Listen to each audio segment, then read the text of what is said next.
Hello everybody. I just looked at the calendar and saw that it's Wednesday. I was thinking it was Thursday. I was about to come on and say happy Thursday. I guess it's only Wednesday. We still have a couple days to go this week. They all run together though, since everything is so different now and we're always at the house. Believe it or not, we are already more than halfway done with this book. We are on chapter 10. Yesterday we read chapter 9, which was the Midnight Duel. So Draco Malfoy challenges Harry to a duel. So Ron and Harry go to do that. Hermione tries to stop them, ends up getting locked out of the common room and goes with them. And Malfoy told the caretaker Filch, and he was out looking for them. However, they did not get caught while they were running away. They ended up on the other side of a locked door, and there was a three-headed dog there. Ginormous dog, not even just a normal sized dog, huge dog.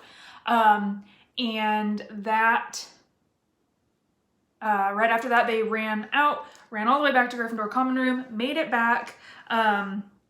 And then Hermione says, duh, hello, didn't you realize that dog was standing on top of a trap door? And so that is where we left off. And Harry is wondering about that grubby little package from the vault at Gringotts. And that's what Harry thinks is maybe underneath that trap door. So we are at chapter 10 called Halloween. And it has that picture to start with. Malfoy couldn't believe his eyes when he saw that Harry and Ron were still at Hogwarts the next day, looking tired but perfectly cheerful. Indeed, by the next morning, Harry and Ron thought that meeting the three-headed dog had been an excellent adventure, and they were quite keen to have another one. In the meantime, Harry filled Ron in about the package that seemed to have been moved from Gringotts to Hogwarts, and they spent a lot of time wondering what could possibly need such heavy protection. "It's either really valuable or really dangerous," said Ron. "Or both," said Harry. But as all they knew for sure about the mysterious object was that it was about 2 inches long, they didn't have much chance of guessing what it was without further clues. Neither Neville nor Hermione showed the slightest interest in what lay underneath the dog and the trapdoor. All Neville cared about was never going near the dog again. Hermione was now refusing to speak to Harry and Ron, but she was such a bossy know-it-all that they saw this as an added bonus. All they really wanted now was a way of getting back at Malfoy, and to their great delight, just such a thing arrived in the mail about a week later. As the owls flooded into the great hall as usual, everyone's attention was caught at once by a long, thin package carried by 6 large screech owls. Harry was just as interested as everyone else to see what was in this large parcel, and was amazed when the owls soared down and dropped it right in front of him, knocking his bacon to the floor. They had hardly fluttered out of the way when another owl dropped a letter on top of the parcel. Harry ripped open the letter first, which was lucky because it said, "Do not open the parcel at the table. It contains your new Nimbus 2000, but I don't want everybody knowing you've got a broomstick or they'll all want one. Oliver Wood will meet you tonight on the Quidditch field at 7 o'clock for your first training session. Professor M. McGonagall." Harry had difficulty hiding his glee as he handed the note to Ron to read. "A Nimbus 2000, Ron moaned enviously. "I've never even touched one." They left the hall quickly, wanting to unwrap the broomstick in private before their first class, but halfway across the entrance hall they found the way upstairs barred by Crabbe and Goyle. Malfoy seized the package from Harry and felt it. "That's a broomstick," he said, throwing it back to Harry with a mixture of jealousy and spite on his face. "You'll be in for it this time, Potter. First years aren't allowed them." Ron couldn't resist it. "It's not any old broomstick," he said. "It's a Nimbus 2000. What did you say you've got at home, Malfoy? A Comet 260? Ron grinned at Harry. "Comets look flashy, but they're not in the same league as the Nimbus." "What would you know about it, Weasley? You couldn't afford half the handle," Malfoy snapped back. "I suppose you and your brothers have to save up twig by twig." Before Ron could answer, Professor Flitwick appeared at Malfoy's elbow. "Not arguing, I hope, boys," he squeaked. Potter's been sent a broomstick, Professor, said Malfoy quickly. Yes, that's right, said Professor Flitwick, beaming at Harry. Professor McGonagall told me all about the special circumstances, Potter. And what model is it? A Nimbus 2000, sir, said Harry, fighting not to laugh, the look of horror on Malfoy's face. And it's really thanks to Malfoy here that I've got it, he added. Harry and Ron headed upstairs, smothering their laughter at Malfoy's obvious rage and confusion. Well, it's true, Harry chortled as they reached the top of the marble staircase. If he hadn't stolen Neville's Remembrall, I wouldn't be on the team. So, I suppose you think that's a reward for breaking the rules? Came an angry voice from just behind them. Hermione was stomping up the stairs, looking disapprovingly at the package in Harry's hand. I thought you weren't speaking to us, said Harry. Yes, don't stop now, said Ron. It's doing us so much good. Hermione marched away with her nose in the air. Harry had a lot of trouble keeping his mind on his lessons that day. It kept wandering up to the dormitory where his new broomstick was lying under his bed, or straying off to the Quidditch field where he'd be learning to play that night. He bolted his dinner that evening without noticing what he was eating, and then rushed upstairs with Ron to unwrap the Nimbus 2000 at last. Wow, Ron sighed as the broomstick rolled onto Harry's bedspread. Even Harry, who knew nothing about the different brooms, thought it looked wonderful. Sleek and shiny, with a mahogany handle, it had a long tail of neat, straight twigs and Nimbus 2000 written in gold near the top. As 7 o'clock drew nearer, Harry left the castle and set off in the dusk toward the Quidditch field. He'd never been inside the stadium before. Hundreds of seats were raised in stands around the field so that the spectators were high enough to see what was going on. At either end of the field, there were 3 golden poles with hoops on the end. They reminded Harry of the little plastic sticks Muggle children blew bubbles through, except that they were 50 feet high. Too eager to fly again to wait for wood, Harry mounted his broomstick and kicked off from the ground. What a feeling! He swooped in and out of the goalposts and then sped up and down the field. The Nimbus 2000 turned wherever he wanted at his slightest touch. Hey, Potter, come down! Oliver Wood had arrived. He was carrying a large wooden crate under his arm. Harry landed next to him. Very nice, said Wood, his eyes glinting. I see what McGonagall meant. You really are a natural. I'm just going to teach you the rules this evening. Then you'll be joining team practice 3 times a week. He opened the crate. Inside were 4 different-sized balls. Right, said Wood. Now, Quidditch is easy enough to understand, even if it's not too easy to play. There are 7 players on each side. 3 of them are called chasers. 3 chasers, Harry repeated as Wood took out a bright red ball, about the size of a soccer ball. This ball's called the quaffle, said Wood. The chasers throw the quaffle to each other and try and get it through one of the hoops to score a goal. 10 points every time the quaffle goes through one of the hoops. Follow me? The chasers throw the quaffle and put it through the hoops to score, Harry recited. So that's sort of like basketball on broomsticks with 6 hoops, isn't it? What's basketball? Said Wood curiously. Never mind, said Harry quickly. Now, there's another player on each side who's called the keeper. I'm keeper for Gryffindor. I have to fly around our hoops and stop the other team from scoring. 3 chasers, 1 keeper, said Harry, who was determined to remember it all. And they play with the quaffle. Okay, got that. So what are they for? He pointed at the 3 balls left inside the box. I'll show you now, said Wood. Take this.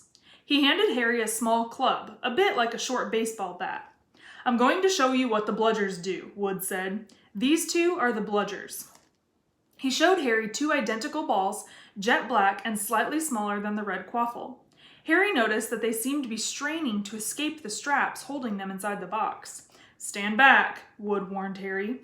He bent down and freed one of the bludgers. At once, the black ball rose high in the air and then pelted straight at Harry's face. Harry swung at it with the bat to stop it from breaking his nose and sent it zigzagging away into the air. It zoomed around their heads and then shot at Wood, who dived on top of it and managed to pin it to the ground. See? Wood panted, forcing the struggling bludger back into the crate and strapping it down safely. The bludgers rocket around, trying to knock players off their brooms. That's why you have 2 beaters on each team. The Weasley twins are ours. It's their job to protect their side from the bludgers and try and knock them toward the other team. So, think you've got all that?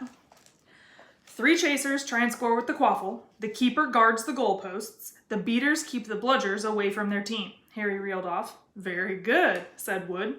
Have the bludgers ever killed anyone? Harry asked, hoping he sounded offhand. Never at Hogwarts. We've had a couple of broken jaws, but nothing worse than that. Now, the last member of the team is the Seeker. That's you. And you don't have to worry about the quaffle or the bludgers. Unless they crack my head open. Don't worry, the Weasleys are more than a match for the bludgers. I mean, they're like a pair of human bludgers themselves. Wood reached into the crate and took out the 4th and last ball. Compared with the quaffle and the bludgers, it was tiny, about the size of a large walnut, so it would fit in the palm of your hand, little.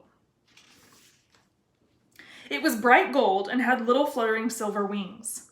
This, said Wood, is the golden snitch, and it's the most important ball of the lot.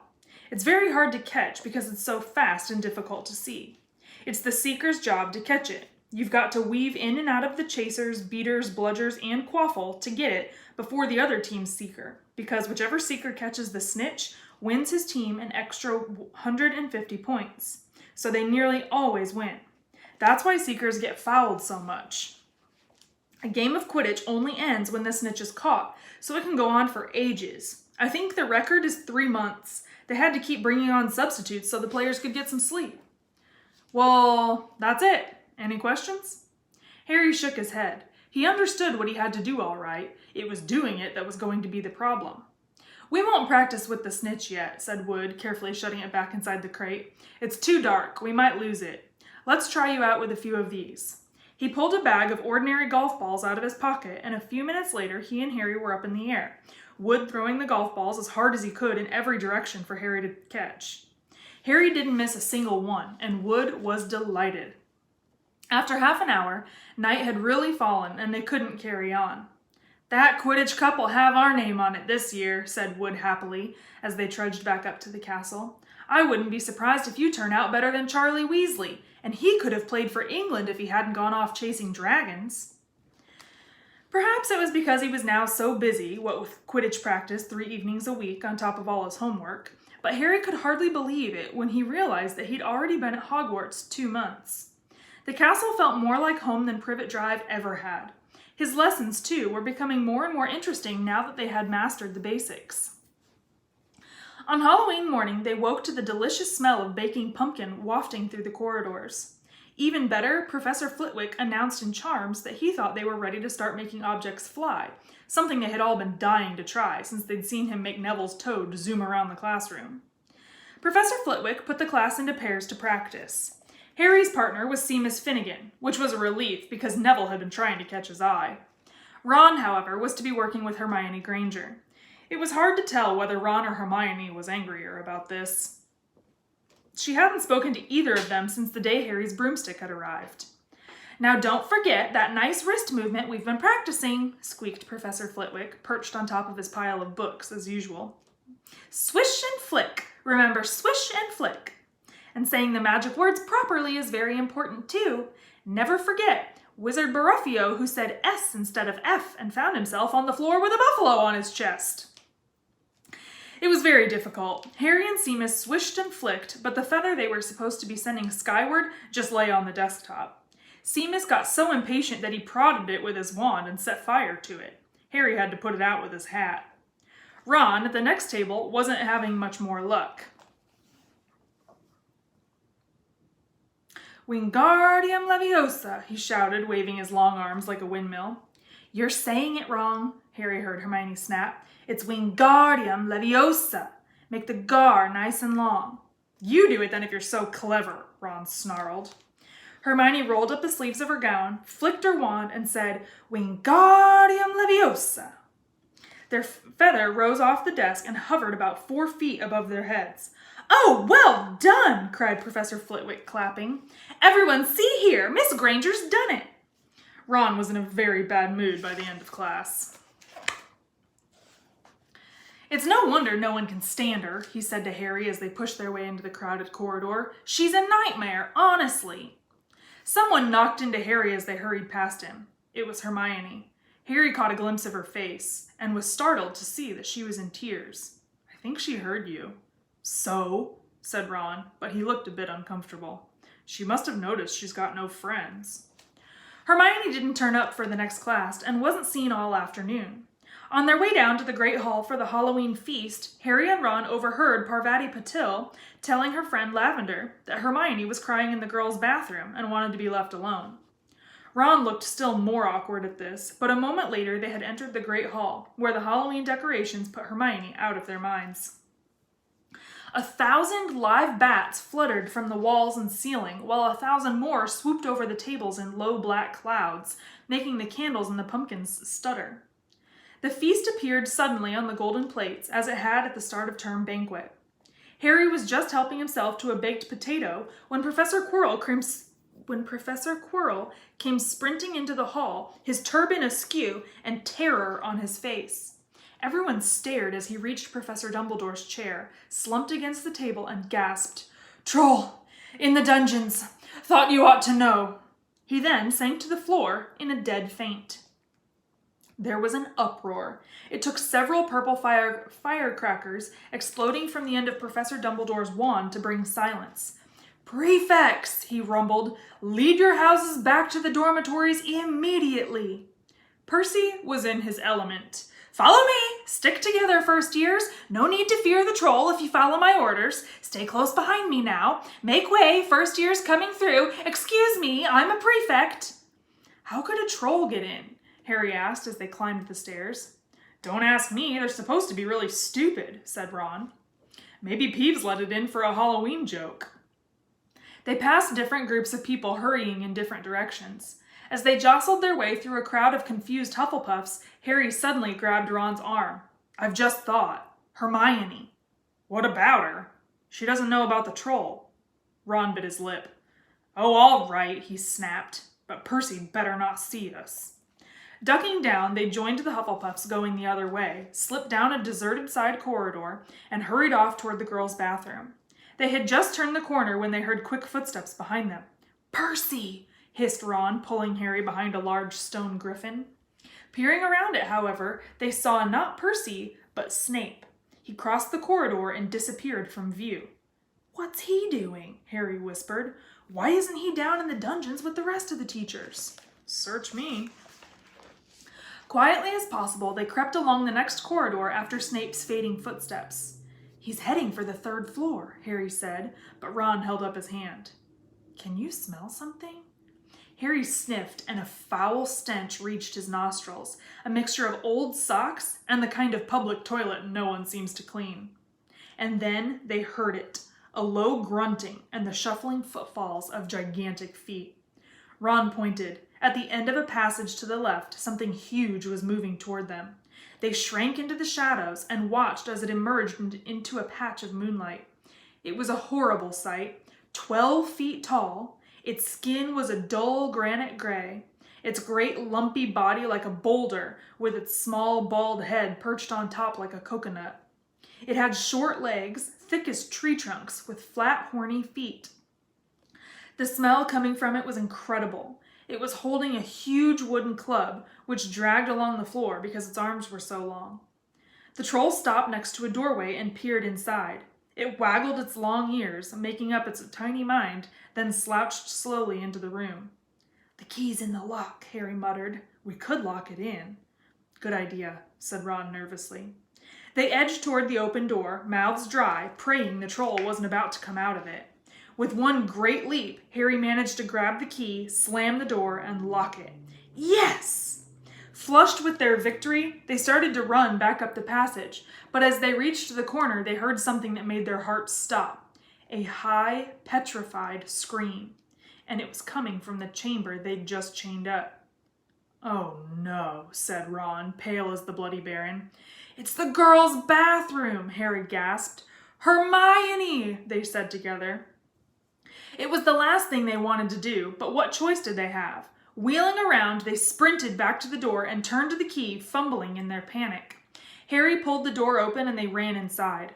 Hermione Granger was shrinking against the wall opposite, looking as if she was about to faint. The troll was advancing on her, knocking the sinks off the walls as it went. "Confuse it," Harry said desperately to Ron, and seizing a tap, he threw it as hard as he could against the wall. The troll stopped a few feet from Hermione. It lumbered around, blinking stupidly to see what had made the noise. Its mean little eyes saw Harry. It hesitated, then made for him instead, lifting its club as it went. "Oi, pea-brain!" yelled Ron from the other side of the chamber, and he threw a metal pipe at it. The troll didn't even seem to notice the pipe hitting its shoulder, but it heard the yell and paused again, turning its ugly snout toward Ron instead, giving Harry time to run around it. "Come on, run! Run!" Harry yelled at Hermione, trying to pull her toward the door, but she couldn't move. She was still flat against the wall, her mouth open with terror. The shouting and the echoes seemed to be driving the troll berserk. It roared again and started toward Ron, who was nearest and had no way to escape. Harry then did something that was both very brave and very stupid. He took a great running jump and managed to fasten his arms around the troll's neck from behind. The troll couldn't feel Harry hanging there, but even a troll will notice if you stick a long bit of wood up its nose, and Harry's wand had still been in his hand when he jumped. It had gone straight up one of the troll's nostrils. Howling with pain, the troll twisted and flailed its club, with Harry clinging on for dear life. Any second, the troll was going to rip him off or catch him a terrible blow with the club. Hermione had sunk to the floor in fright. Ron pulled out his own wand. Not knowing what he was going to do, he heard himself cry the first spell that came into his head. "Wingardium Leviosa!" The club flew suddenly out of the troll's hand, rose high up into the air, turned slowly over, and dropped with a sickening crack onto its owner's head. The troll swayed on the spot and then fell flat on its face with a thud that made the whole room tremble. Harry got to his feet. He was shaking and out of breath. Ron was standing there with his wand still raised, staring at what he had done. It was Hermione who spoke first. "Is it dead?" "I don't think so," said Harry. "I think it's just been knocked out." He bent down and pulled his wand out of the troll's nose. It was covered in what looked like lumpy gray glue. "Ugh, troll boogers." He wiped it on the troll's trousers. A sudden slamming and loud footsteps made the three of them look up. They hadn't realized what a racket they had been making, but of course someone downstairs must have heard the crashes and the troll's roars. A moment later, Professor McGonagall had come bursting into the room, closely followed by Snape, with Quirrell bringing up the rear. Quirrell took one look at the troll, let out a faint whimper, and sat quickly down on a toilet, clutching his heart. Snape bent over the troll. Professor McGonagall was looking at Ron and Harry. Harry had never seen her look so angry. Her lips were white. Hopes of winning 50 points for Gryffindor faded quickly from Harry's mind. "What on earth were you thinking of?" said Professor McGonagall with cold fury in her voice. Harry looked at Ron, who was still standing with his wand in the air. "You're lucky you weren't killed. Why aren't you in your dormitory?" Snape gave Harry a swift, piercing look. Harry looked at the floor. He wished Ron would put his wand down. Then a small voice came out of the shadows. "Please, Professor McGonagall, they were looking for me." "Miss Granger!" Hermione had managed to get to her feet at last. "I went looking for the troll because I thought I could deal with it on my own. Because I've read all about them." Ron dropped his wand. Hermione Granger telling a downright lie to a teacher? "If they hadn't found me, I'd be dead now." Harry stuck his wand up its nose and Ron knocked it out with its own club. They didn't have time to come and fetch anyone. It was about to finish me off when they arrived. Harry and Ron tried to look as though this story wasn't new to them. "Well, in that case," said Professor McGonagall, staring at the three of them, "Miss Granger, you foolish girl, how could you think of tackling a mountain troll on your own?" Hermione hung her head. Harry was speechless. Hermione was the last person to do anything against the rules, and here she was pretending she had to get them out of trouble. It was as if Snape had started handing out sweets. "Miss Granger, 5 points will be taken from Gryffindor for this," said Professor McGonagall. "I'm very disappointed in you. If you're not hurt at all, you'd better get off to Gryffindor Tower. Students are finishing the feast in their houses." Hermione left. Professor McGonagall turned to Harry and Ron. "Well, I still say you were lucky, but not many first years could have taken on a full-grown mountain troll. You each win Gryffindor 5 points. Professor Dumbledore will be informed of this. You may go." They hurried out of the chamber and didn't speak at all until they had climbed 2 floors up. It was a relief to be away from the smell of the troll, quite apart from anything else. We should have gotten more than 10 points, Ron grumbled. 5, you mean, once she's taken off Hermione's. Good of her to get us out of trouble like that, Ron admitted. Mind you, we did save her.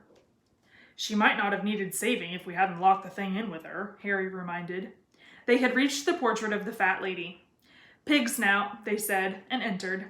The common room was packed and noisy. Everyone was eating the food that had been sent up. Hermione, however, stood alone by the door waiting for them.